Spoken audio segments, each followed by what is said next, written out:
Hi all, cooperative master ക്ലാസ്സിൻ്റെ പുതിയൊരു ക്ലാസ്സിലേക്ക് എല്ലാവർക്കും സ്വാഗതം. അപ്പോൾ നമ്മൾ ഇന്നത്തെ ക്ലാസ്സിൽ ഡിസ്കസ് ചെയ്യാൻ പോകുന്നത് വളരെ പ്രധാനപ്പെട്ട ഒരു നാഷണൽ ലെവൽ ഓർഗനൈസേഷൻ ആയിട്ടുള്ള നാഫഡിനെ കുറിച്ചാണ്.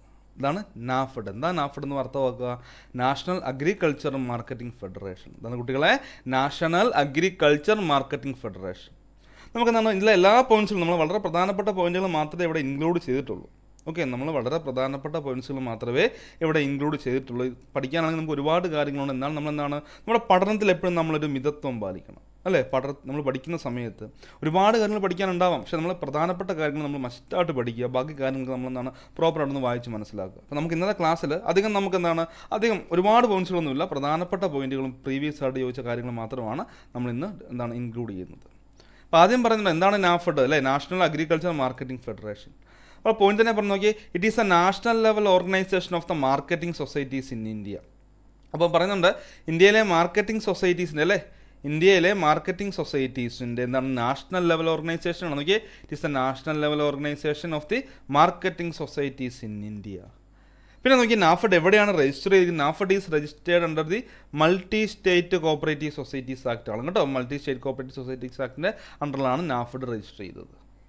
പിന്നെ അടുത്ത പ്രധാനപ്പെട്ട പോയിന്റാണ് nodal agency for implementing price supporting scheme of ഗവൺമെൻറ്റിൻ്റെ പ്രൈസ് സപ്പോർട്ടിംഗ് സ്കീം, അല്ലേ? അത് ഇംപ്ലിമെൻറ്റ് ചെയ്യുന്ന ഒരു നോഡൽ ഏജൻസിയാണ് എന്ത് നാഫഡ് എന്ന് പറയുക. ഓർത്ത് വെക്കുക, nodal agency for implementing price supporting scheme of government.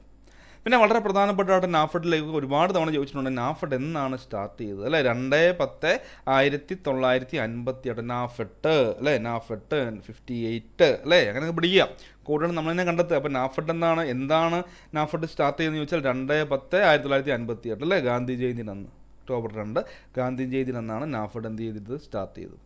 പിന്നെ ചെയർമാൻ്റെ പേരെന്താണ്? ഡോക്ടർ ബിജേന്ദർ സിംഗ്, അല്ലേ? XMLA ആയിരുന്നു, അല്ലേ? ഡോക്ടർ ബിജേന്ദർ സിംഗ് ആണ് ഇതിൻ്റെ ചെയർമാൻ എന്ന് പറയുക. ഓക്കെ, പിന്നെന്താണ്? നാഫഡിൻ്റെ MD പേരാണ് ശ്രീ റിതേഷ് ചൗഹാൻ. ഓർത്ത് പോകുക കേട്ടോ, ശ്രീ റിതേഷ് ചൗഹാൻ. അവൻ്റെ MD ആയിട്ടിരുന്നത് ശ്രീ റിതേഷ് ചൗഹാൻ എന്ന് ഓർത്ത് പോകുക.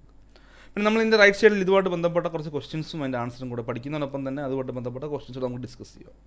First question, which is the national level organization of the marketing societies in India? അതാണ് നാഫഡ് ആണ്, അല്ലേ? സംശയമൊന്നുമില്ല. NAFED is registered under multi state cooperative societies act.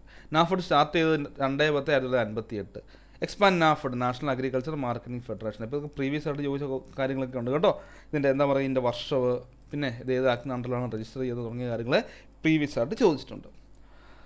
അവിടെ നമുക്ക് നോക്കാം എന്താണ് അതിൻ്റെ ഹെഡ് ക്വാർട്ടർ വരിക. നമുക്കൊരു 90% നമ്മുടെ നാഷണൽ ലെവൽ ഓർഗനൈസേഷൻ്റെ ഹെഡ് ക്വാർട്ടർ ന്യൂഡൽഹിയാണ്, അല്ലേ? 90% നാഷണൽ ലെവൽ ഓർഗനൈസേഷൻ്റെ ഹെഡ് ക്വാർട്ടർ ന്യൂഡൽഹിയാണ്. എല്ലാത്തിൻ്റെ എല്ലാം ഓർത്ത് വെക്കുക. പിന്നെ ഹെഡ് ക്വാർട്ടർ എവിടെയാണ്? ന്യൂഡൽഹിയിലാണ്. പിന്നെ ഇതിൻ്റെ ബ്രാഞ്ചസ് കേരളത്തിൽ എവിടെയൊക്കെയാണ്? കോഴിക്കോടും കൊച്ചിയിലുമാണ് ഇതിന് ബ്രാഞ്ചസ് ഉള്ളതെന്ന് ഓർത്ത് വെക്കുക. പിന്നെ ഒരുപാട് തവണ ചോദിച്ചിട്ടുണ്ട് foreign terminal, NAFED has A foreign terminal. എവിടെയാണ് ഫോറിൻ ടെർമിനൽ ഉള്ളത്? അത് ദുബായിലാണ്. ഫോറിൻ ടെർമിനൽ ദുബായിലാണെന്ന് ഓർത്ത് വെക്കുക. ഒരു ബയോ ഫെർട്ടിലൈസർ പ്ലാന്റ് ഉണ്ട്, ഇൻഡോറിലാണ് കേട്ടോ. ബയോ ഫെർട്ടിലൈസർ പ്ലാന്റ് എവിടെയാണ്? ഇൻഡോറിലാണ് ചോദിച്ചിട്ടുണ്ട്. ബയോ ഫെർട്ടിലൈസർ പ്ലാന്റ് എൻ്റെ ഒപ്പം തന്നെ പഠിച്ചു വയ്ക്കുക. ബയോ ഫെർട്ടിലൈസർ പ്ലാന്റ് ഇൻഡോറിലാണ്. പിന്നെ നാഫഡിൻ്റെ പബ്ലിക്കേഷൻ ചോദിച്ചിട്ടുണ്ട് കോപ്പറേറ്റീവ് ടൂർ. ഓർത്ത് വെക്കുക, cooperative tour is the publication of NAFED. പ്രധാനപ്പെട്ട പബ്ലിക്കേഷനാണ് കോപ്പറേറ്റീവ് ടൂർ എന്ന് പറയുന്നത്. പിന്നെ പറയുന്നുണ്ട് NCCF has membership in NAFED. ഇപ്പോൾ NCCF, അല്ലേ? അതിന് നാഫഡിൽ മെമ്പർഷിപ്പ് ഉണ്ട്. NHRDF ആരാണ് ഫൗണ്ട് ചെയ്യുന്നത് ചോദിച്ചാൽ അതും നാഫഡ് ആണെന്നൊക്കെ ഓർത്ത് വെക്കുക. ഇതൊക്കെ നമ്മൾ വളരെ വിശദമായിട്ട് പഠിക്കണം. എന്താണ് NCCF, എന്താണ് NHRDF, ഇതൊക്കെ നമ്മൾ പ്രോപ്പറായിട്ട് പഠിക്കണം. നമ്മുടെ സിലബസിലുള്ള കാര്യങ്ങളാണ്.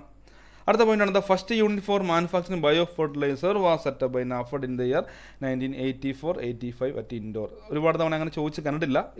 ഈ ലാസ്റ്റ് പോയിന്റ് അങ്ങനെ ചോദിച്ച് കണ്ടിട്ടില്ല, എങ്കിലും നമ്മളൊന്ന് ഓർത്ത് വെച്ച് വെക്കുക. അപ്പോൾ ഈ കോപ്പറേറ്റീവ് ടൂർ ചോദിച്ചിട്ടുണ്ട്, എന്താണ് ഫോറിൻ ടെർമിനൽ ചോദിച്ചിട്ടുണ്ട്, ബയോ ഫെർട്ടിലൈസർ പ്ലാന്റ് ചോദിച്ചിട്ടുണ്ട്, പിന്നെ ഹെഡ് ക്വാർട്ടർ എവിടെയാണ്, ഈ കാര്യങ്ങളൊക്കെ പ്രോപ്പറായിട്ട് ചോദിച്ചിട്ടുണ്ട്. ഓക്കെ, നമുക്ക് ഇതുമായിട്ട് ബന്ധപ്പെട്ട കുറച്ച് ചോദ്യങ്ങൾ നമുക്ക് ഡിസ്കസ് ചെയ്താലോ. ഹെഡ് ക്വാർട്ടർ ഓഫ് നാഫഡ് എവിടെയാണ്? ന്യൂഡൽഹിയിലാണ്. One of the foreign terminal of NAFED ദുബായിലാണ്. ബയോ ഫെർട്ടിലൈസർ പ്ലാന്റ് ഇൻഡോറിലാണ്. അതിൻ്റെ പബ്ലിക്കേഷൻ ഏതാണ്? കോപ്പറേറ്റീവ് ടൂറാണ്. അപ്പോൾ ഇത്തരം കാര്യങ്ങളാണ്, അല്ലേ? ചെറിയൊരു വീഡിയോ, നാഫഡുമായിട്ട് ബന്ധപ്പെട്ട വളരെ ചെറിയൊരു വീഡിയോ നമ്മൾ ഡിസ്കസ് ചെയ്തത്. പുറത്തു നോക്കുക, എല്ലാവരും കാര്യങ്ങൾ നല്ല രീതിയിൽ വീഡിയോസ് കണ്ട് നല്ല രീതിയിൽ പഠിക്കുക കേട്ടോ. Okay, thank you.